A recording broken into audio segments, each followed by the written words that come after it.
الزام ہے کہ جی علی امین خان نے ڈی ایس پی کی کمپٹی پہ کلاشن کوپ رکھی جلسہ گاہ میں اسٹیج پر، اور میں نے کسی کے کپڑے پاڑے. شیخ شاہین صاحب پستول نکال کے اس نے کسی تانے دار کی کمپٹی پہ رکھی، اور یوں سب کو.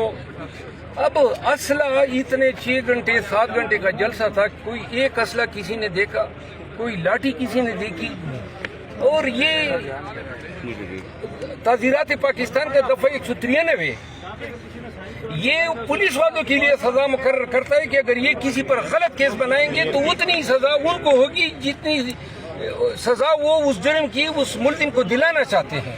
آئی جی اسلام آباد، یہ مجسٹریٹ اور یہ پولیس والے جو اس کیس میں فرضی جیلی گواہ بنے ہیں، میں اعلان کرتا ہوں کہ ہم ان کے خلاف 193 کا استغاثہ دائر کر رہے ہیں، اور چیلنج کرتا ہوں کہ اس کیس کو آپ ثابت کریں. اور ثابت نہیں کر سکے آئی جی صاحب، جدھر بھی ہوگے ادھر ٹرائل بکت ہوگی، اور انشاءاللہ تمہیں سزا دلوا کر رہے ہیں.